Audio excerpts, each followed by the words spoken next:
রোজার অনেক বড় দাম। একটা ঘটনা বললে হয়তো আপনারা বুঝতে পারবেন। এটা কোনো কোরআনের ঘটনা না, হাদিসের ঘটনা না, এটা শুধু আমরা আমাদের একটা কিতাব আছে কাল ইউবি, এই কিতাবের মধ্যে উল্লেখ করা হয়েছে মানুষকে উদ্বুদ্ধ করার জন্য। ঘটনাটা হয়েছে এমন যে এক আল্লাহর ওলি, উনি মক্কা শরীফে থাকতেন, প্রায় 10 বছরের মতন লাগাতার থাকতেন। তো ওই আল্লাহর ওলি বলেন যে ঠিক দুপুর টাইমে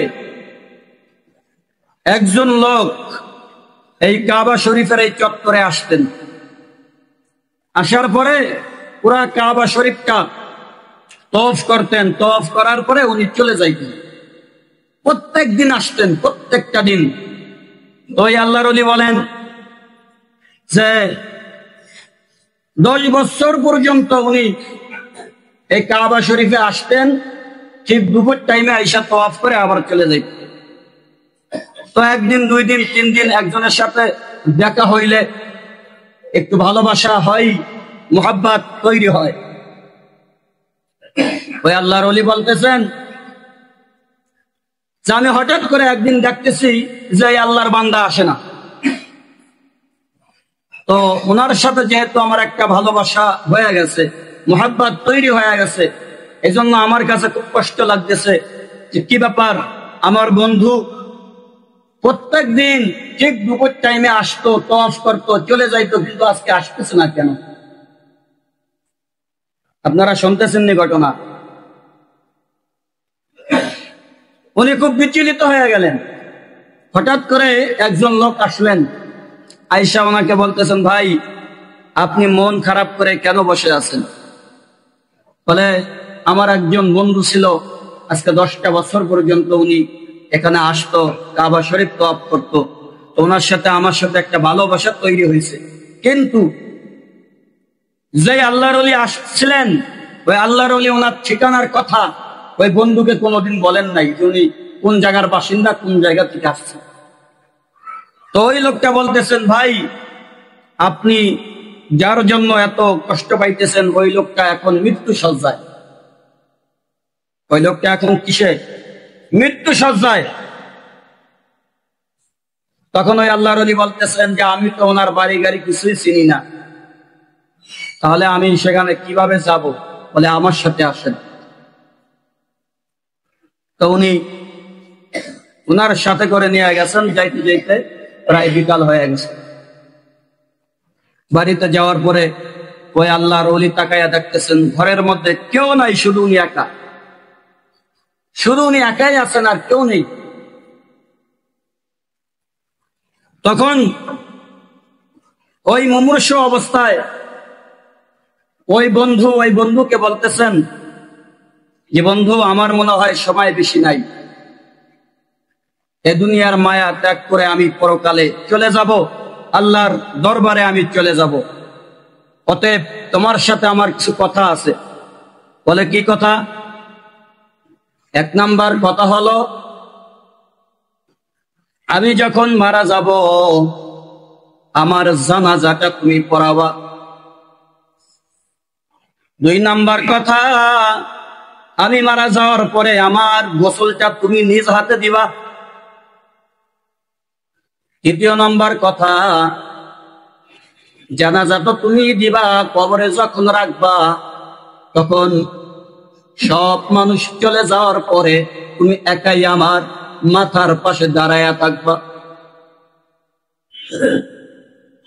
আর একটা কথা হলো, আমাকে যখন তুমি দাফন করবা, দিনের বেলা দাফন করবা না, আমাকে রাত্রে দাফন করবা। এই কথা বলতে বলতে ওই আল্লাহর ওলি দুনিয়ার মুখ থেকে বিদায় নিয়ে চলে গেলেন। যে আল্লাহর ওলি ওনাকে দেখার জন্য গেছেন, ওই আল্লাহর ওলি বলতেছেন ওনার এই সমস্ত কাজকর্ম করতে করতে সন্ধ্যা হয়ে গেছে, রাত্র হয়ে গেছে। জানাজার ব্যবস্থা করা হলো, জানাজা দিলাম, দাফন টাফন সব শেষ করলাম। আশেপাশে 2-4 জন যারা আসছিল সবাই চলে গেছে, কিন্তু উনি তো আমাকে ওসিয়াত করছিলেন, আমার মাথার কাছ থেকে তুমি যাবা না।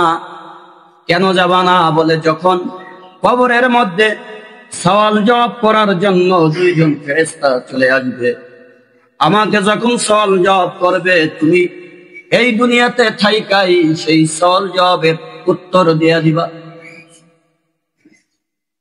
সবাই চলে গেছে, ওই আল্লাহর ওলি মাথার পাশে বৈশা রয়েছে। অনেক রাত্র হয়ে গেছে, তো মানুষ তো সারাদিন ক্লান্ত শরীর, অনেক রাত্র হয়ে গেছে। হঠাৎ করে ওই আল্লাহর বান্দার একটু জিমটি আইছে, ঘুমাইছে চোখে। হঠাৎ করে একটা বিকট আওয়াজ, এই তোমার আর এই জায়গায় বসে থাকার দরকার নাই, তুমি ইবাদত করার জন্য তোমার গন্তব্যে চলে যাও। কেন? তুমি যেই আশা দিয়া বৈশা আছো এখানে, সেই আশা আল্লাহ আগেই পূরণ করে দিছে। কি আশা? যে তুমি তার সওয়াল জবাবের উত্তর দিয়া দিবা। তোমার দেওয়ার দরকার নাই, আল্লাহ নিজেই তার সওয়াল জবাবের উত্তর দিয়া দিছে। অতএব এখানে বৈশা থাইকা সময় নষ্ট করে তোমার লাভ নাই, তুমি ইবাদত করার জন্য তোমার গন্তব্যে চলে যাও।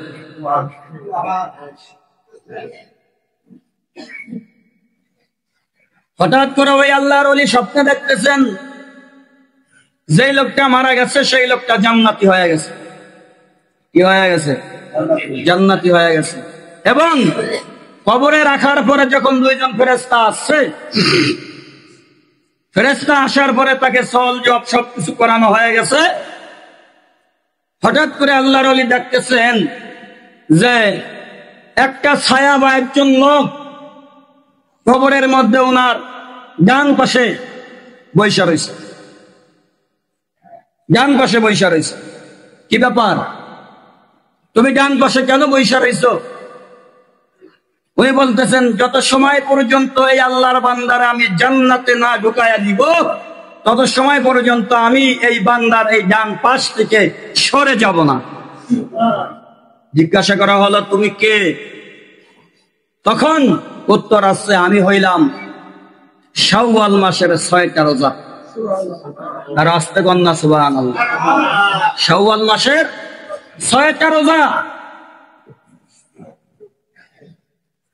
যদিও এইটা কোরআনের কোন ঘটনা না, হাদিসের কোন ঘটনা না, একটা কিতাবের মধ্যে আছে, কালুইবু নামক একটা কিতাব, উদ্বুদ্ধ করার জন্য আসছে, কিন্তু ঘটনাটা হাদিসের সাথে মিল আছে। হাদিসের সাথে কি আছে? মিল আছে। হাদিসের মধ্যে আল্লাহর নবী সাল্লাল্লাহু আলাইহি ওয়াসাল্লাম বলেন, কোন আল্লাহর বান্দাকে যখন কবরের মধ্যে রাখা হয়, রাখার পরে যখন মানুষ 40 কদম চলে যায়, 40 কদম মানুষ চলে যাওয়ার পর দুইজন ফেরেশতা কবরের মধ্যে আসেন।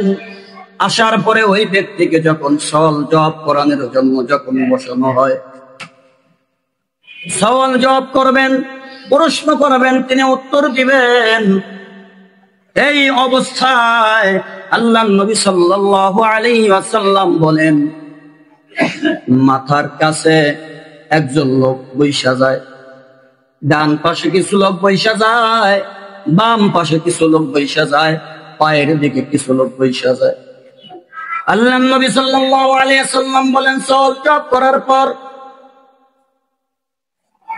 ওই ফেরেশতারা মাথার কাছে যিনি বসে আছেন তাকে জিজ্ঞাসা করেন, ভাই তুমি কে? মানাংতা, তুমি কে?